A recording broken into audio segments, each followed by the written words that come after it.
In a monumental legal development, Janelle Brown and Meri Brown have finally turned a corner in their journey away from Kody Brown. After years of feeling sidelined and undervalued in their shared plural marriage, a recent court decision has officially shifted the dynamic. The ruling mandates the return of certain jointly owned properties, giving Janelle and Meri a long-awaited sense of closure and justice. For years, both women had contributed, emotionally, financially, and spiritually, to a family structure that no longer served them. Janelle, having invested in family businesses and property, realized too late that she held nothing in her name. Meri, the first wife who had been with Kody since the beginning, had slowly watched her presence in the family fade as new bonds were prioritized. After the ruling, a wave of relief swept over them. The long battle, both legal and emotional, had been grueling, but the outcome validated every sacrifice they had made. Kody, once confident in the structure he'd built, was blindsided by the result. Once the central figure of a unique and complex family, he now finds himself questioning everything: his decisions, his priorities, and his understanding of leadership. Christine Brown, who left years earlier, watches the fallout with a quiet sense of affirmation. She was the first to step away, sensing early on that the family's foundation was cracking. Now seeing Meri and Janelle find strength, she feels hope that others in similar situations might find the courage to do the same. Meanwhile, Robyn Brown sits with growing uncertainty. She had remained by Kody's side through it all, steadfast in her loyalty. But even she can't ignore the shift. The foundation she once believed unshakable is crumbling, and for the first time, she questions what the future holds. For longtime fans of Sister Wives, this isn't just another chapter. It's a transformation. What began as a story of unity and shared values has evolved into one of independence, resilience, and new beginnings. Janelle and Meri are no longer just former wives. They are empowered women reclaiming their lives. Christine, now thriving with her husband David Woolley, exemplifies this shift. Since her departure, she's found happiness in a traditional relationship, launched a growing rental business in Utah, and redefined her public image. Her evolution has inspired many fans who once misunderstood her. What some saw as bitterness was, in hindsight, the early signs of awakening.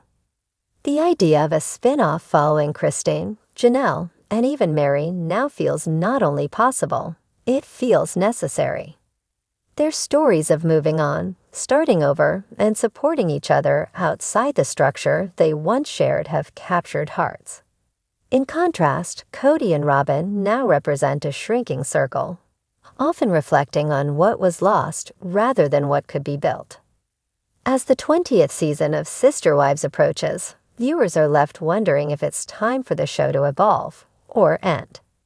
With the family dispersed across the country and the core structure transformed, the future of the series likely lies not in preserving what was, but in celebrating what these women have become.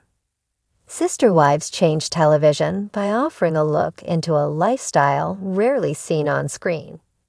Now it might change it again by showing the strength it takes to leave, to rebuild, clang of the gavel echo through the courtroom like a thunderclap, sharp, decisive, and final. Judgment is entered in favor of the plaintiffs, the judge declared. All properties, assets, and financial interests previously assigned to Mr. Kody Brown under disputed pretenses are to be immediately returned to Janelle Brown and Meri Brown. In that instant, the years of manipulation, betrayal, and emotional sleight of hand collapse like a poorly built house of cards. Kody's face froze in disbelief, the usual cocky confidence gone, replaced with a pale, panicked rigidity. Across the aisle, Janelle sat with her arms folded, her back straight, her expression unreadable, but her eyes glistened.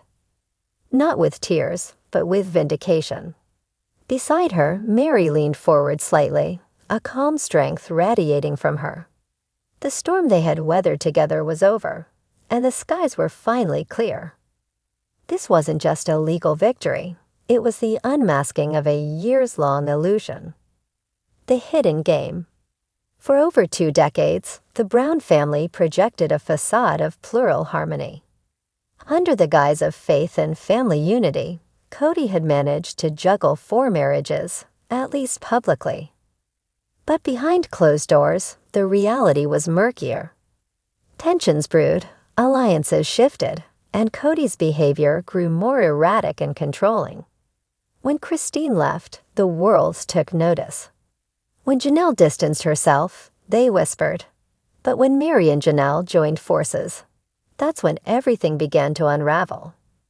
They had grown tired, not just of being emotionally sidelined, but of being financially gaslit. Properties that were supposed to be joint investments slowly shifted into Kody's name. Trusts were altered, business shares reassigned, and assets reorganized in a dizzying shuffle of legal paperwork and soft coercion. Kody, aided by Robyn, his last remaining wife, kept pushing for what he called restructuring for the future. In reality, it was a dismantling of the past. But Janelle kept the receipts, and Meri, she kept the emails. The quiet rebellion, it began in whispers. Janelle had always been the most practical, managing the family finances and properties with precision. But as she dug deeper into the family's accounts, she found discrepancies, missing funds, new ownership documents, and revised contracts she had never agreed to. When she brought it up, Kody dismissed her. "You must be confused, Janelle," he said with that trademark grin that once charmed, but now only condescended. "Robyn handles a lot of this now. It's taken care of." But it wasn't taken care of, it was taken. Meri, long criticized for staying silent and loyal to a fault, finally broke her silence when she found herself locked out of the family bed and the family business. The inn she had poured her soul into, suddenly under a new management agreement, one she had never signed. She called Janelle. That call changed everything. Building the case. The 2 women met in secret for months, comparing documents, tracing ownership transfers, and contacting financial experts. What they uncovered was a labyrinth of backdated documents, forged consents, and shell LLCs tied directly to Kody and, disturbingly, Robyn. They took it to court. It was supposed to be a quiet arbitration, another attempt to handle things internally. But Robyn made a mistake.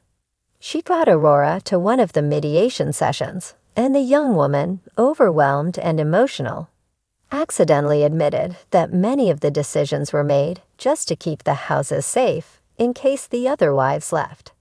It was recorded. And just like that, the private dispute turned into a public lawsuit. The courtroom firestorm. Over 5 grueling days, the court laid bare everything the public had speculated for years. Kody's web of favoritism was finely detailed in black and white. Finances funneled disproportionately to Robyn's home.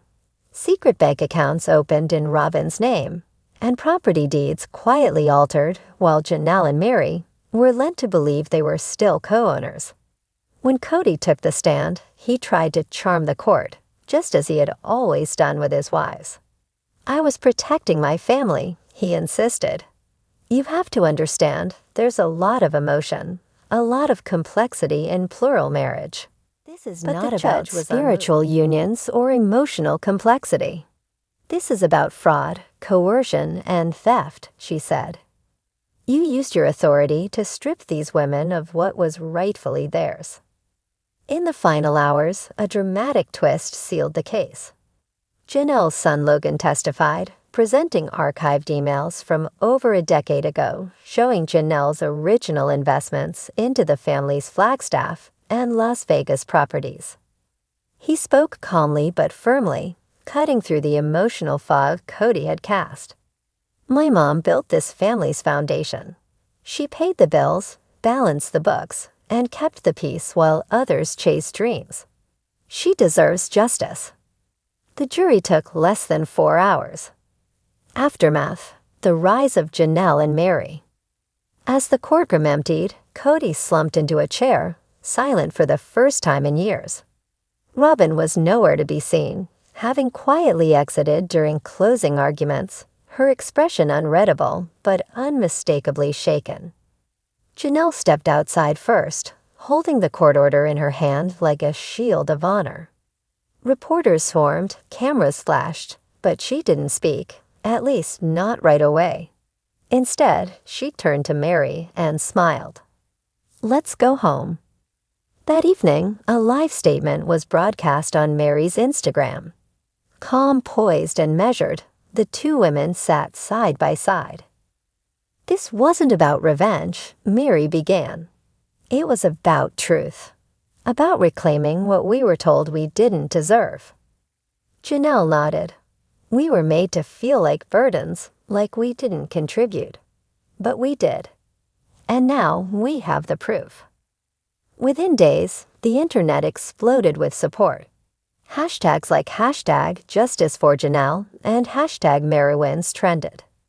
Talk shows invited them for exclusive interviews, and publishers lined up for book deals. But the biggest surprise came when the two women announced they were launching a foundation, the Reclaim Project, focused on financial literacy and empowerment for women leaving manipulative or religiously oppressive relationships. Kody's collapse. With the verdict against him and Robyn distancing herself, Kody faced public scrutiny like never before. TLC announced a pause on Sister Wives amid contractual restructuring. Rumors swirled that Robyn was negotiating a separate deal, possibly for a spinoff centered on her and her children. Meanwhile, Kody was seen living in an RV parked on a relative's land outside Flagstaff. Alone. For a man who once claimed to lead a spiritual empire, the fall was steep. A new chapter. 6 months later, the Flagstaff property Janelle once fought for was fully hers. She turned the land into a retreat center, offering workshops on self-reliance, single motherhood, and healing after spiritual betrayal. The project flourished. Meri, too, expanded her inn in Utah into a wellness lodge, hosting retreats that sold out months in advance. Her memoir, Unsistered, Finding My Voice Beyond the Family, topped bestseller lists for weeks. Together, they redefined what it meant to reclaim a life from the ashes of control. In one final interview, seated on a mountaintop overlooking their land, Janelle was asked if she ever thought she'd see this day. She smiled thoughtfully. "I didn't think I'd get justice. I just wanted peace. But the universe gave me both." Beside her, Meri added softly, "And it turns out, when you stop chasing someone else's dream, you finally get to live your own." Subscribing our channel to get more updates like this. Thanks, everyone.